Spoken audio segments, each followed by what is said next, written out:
I first went to Bali in 1983 when it was our first stop on the overland tour from Australia to Europe.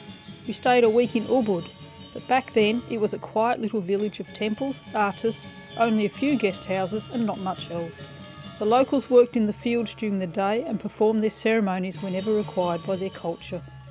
Things have changed a lot since then. Ubud now is a hive of activity with tourists outnumbering the locals, flash restaurants and accommodation in all directions, and all the activities available which anyone could desire. In 1983 we stayed in Monkey Forest Road and were warned not to go to the temple as the monkeys were dangerous. They could bite us and give us rabies. This time we were encouraged to go there.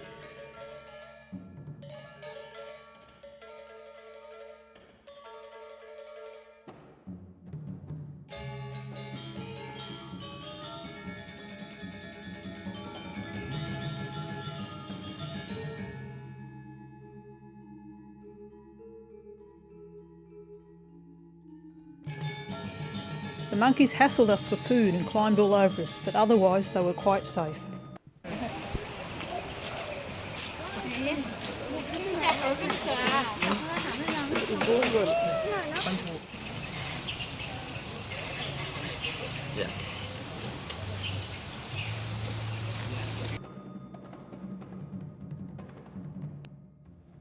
Every day we went for a massage or some other body luxury. These fish nibbled the dead skin off our feet and it really tickled. Every meal was a culinary delight, with or without Wi-Fi.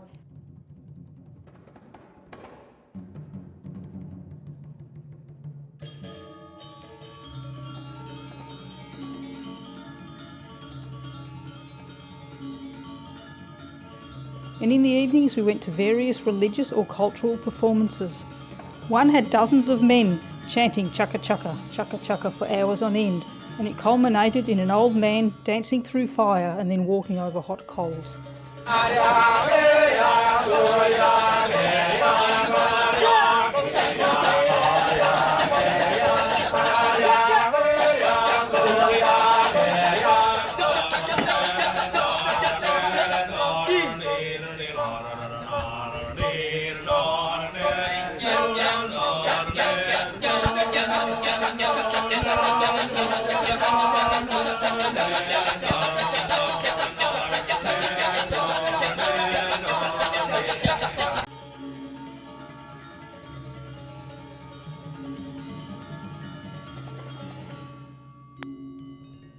After a week in Ubud, we ventured inland to Munduk, stopping off at a temple and some rice terraces on the way.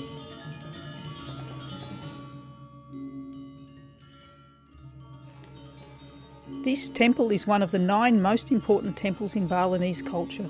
The day we were there was obviously a very important day.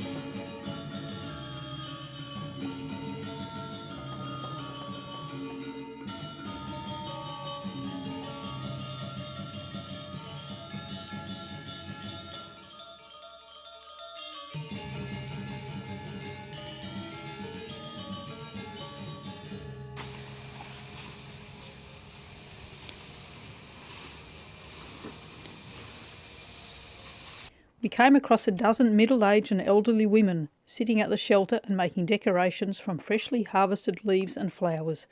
They stitched different coloured leaves together with long lengths of natural fibre. The women chatted and laughed as they worked, admiring each other's work and no doubt solving the world's problems. Australia.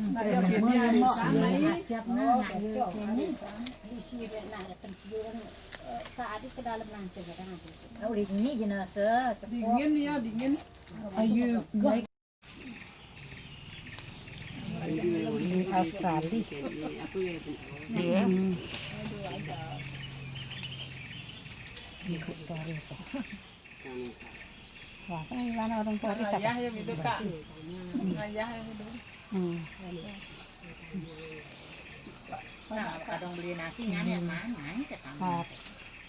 Ngomong lian nih. Yang sorry pambangan. Bukan dulu satu. Yang ini aja yang Isi banget enggak sorry, Bo. Nah, Isinya sorry banget pas pakai saja nyalung-nyalung banyak. ngandung benih. Nanti minang aja nih masih tamu sih ya. Cherry. Daun. Oh, dia masih nyorot. Ini nak melekatnya masih tamunya. Bagaimana mau tanya? Nah, gaya nama. Oh, itu gaya saja di Bali, Mbak. Dia jenis jualnya di tengah. All of Bali's agriculture is watered by 3 lakes and a complicated traditional system of water sharing and dispersal.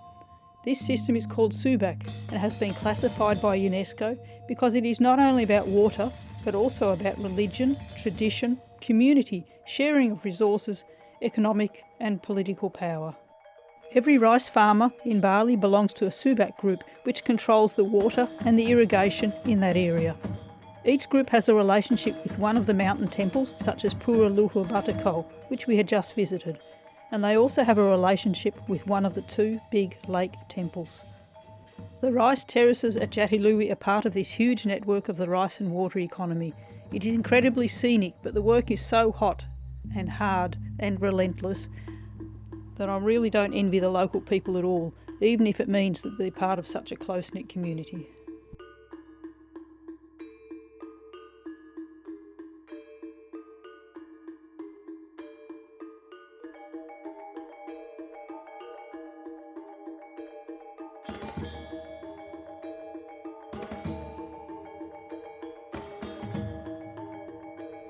Munduk is a small village on a ridge in the mountains with magnificent views to the north and the south.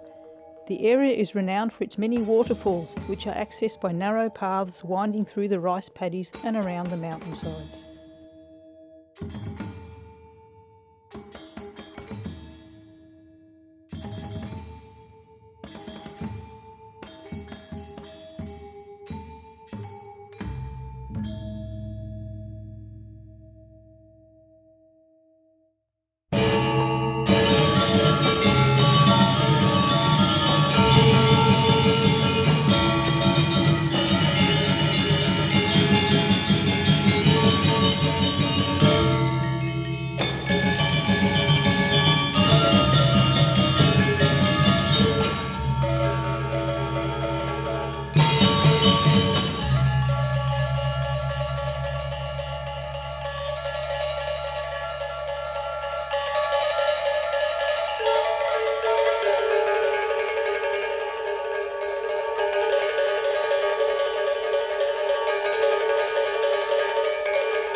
We stopped at a village festival on the way to Toyabunka.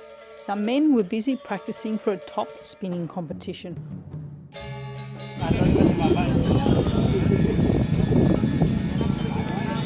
Kita saksikan di lapangan latihan ada gangsing berwarna biru dan ada gangsing berwarna oranye.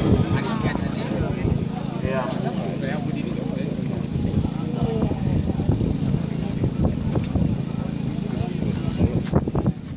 Gangsing yang berwarna biru itu adalah dari desa Gangsing dan dari Kids were gearing up for a drawing competition with bicycles and huge trophies on display for the various winners. Once their warm-up was finished, the men got really competitive with their top spinning. Dari talinya terhempas kembali oleh yang kembali lagi Bongkar mana talinya? yang kuat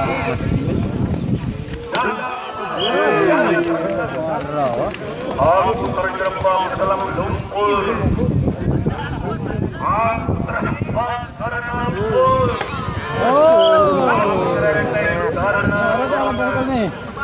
dan aku kembali teman yang boleh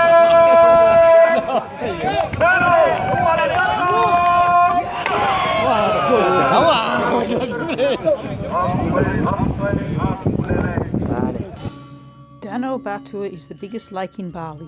It lies in the crater of a massive volcano with another smaller version, Mount Batur, on one side. and an incredibly steep and imposing volcanic rim protecting it all from the outside world. We decided not to climb Mount Batur to watch the sunrise like so many other tourists do. We thought we would walk around the lake instead. Our first stop was the temple at the end of the lake. Then we started to climb higher and higher to the ridge at the top of the rim.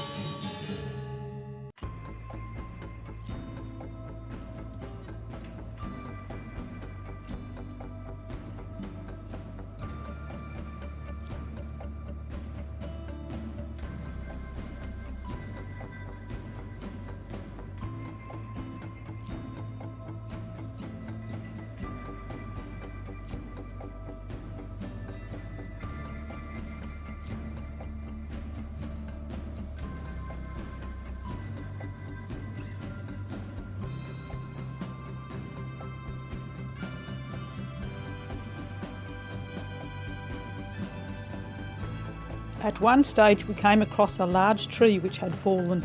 The locals were busy turning it into a number of wooden canoes.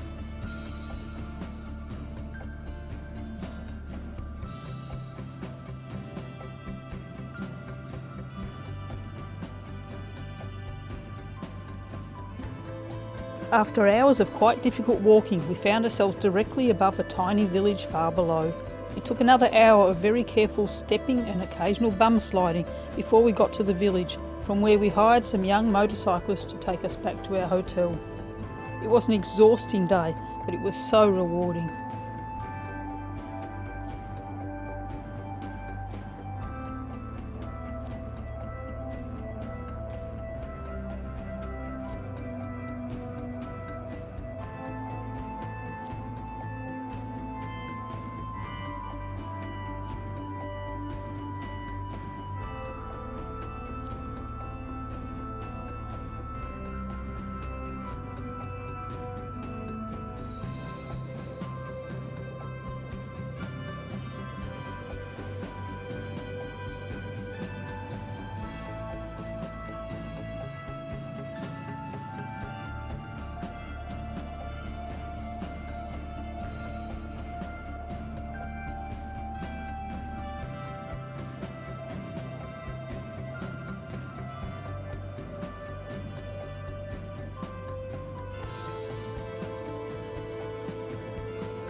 We took a one-day tour to a traditional Aga village, Tenganan.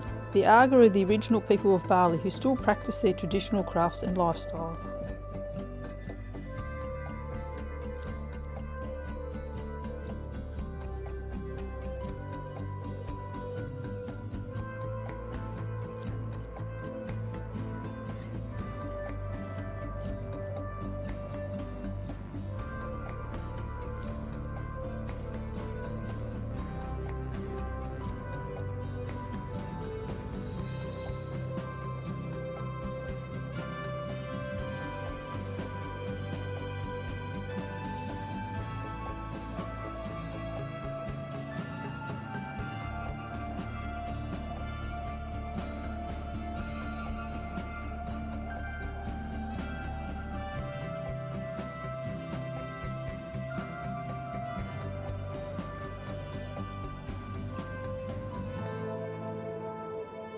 The villagers were preparing for a major feast. The men and boys were cooking the food.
The women and girls were practicing their stuff.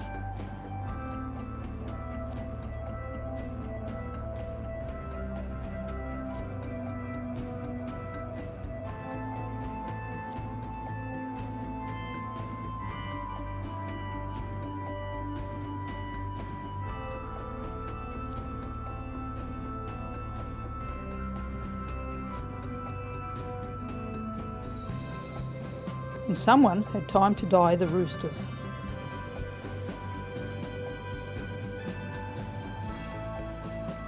I began chatting with one man. He wasn't busy, but looked like a man with authority. A young lad came up, said a few words, and this gentleman strode off to greet visitors from the government. I suspect I had been talking to the village headman.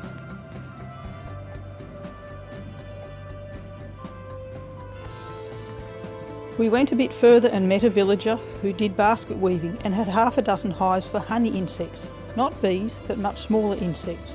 We had a honey tea, which was quite delicious.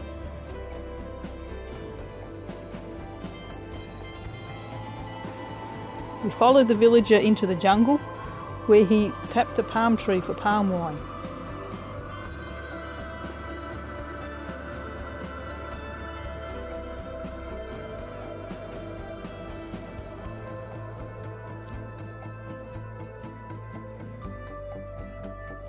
In its pure state, the wine has an alcohol content of 5%. This goes up to 20% if left to brew all day. The wine was light and refreshing.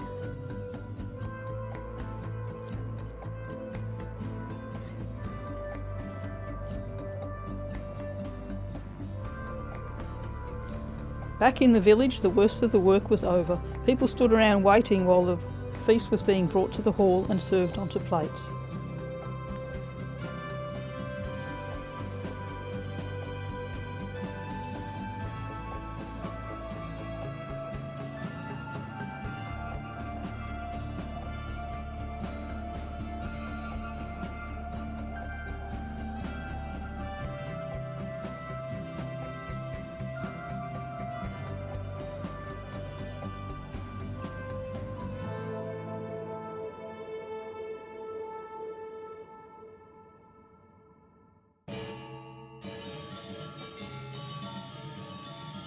We had our own food in a house nearby. Chicken skewers, bean salad, corn fritters, rice, sambal and 2 mysterious aga dishes of various vegetables. These ladies were quite happy to wave us goodbye as we wandered past another batch of brightly hued roosters on our way out.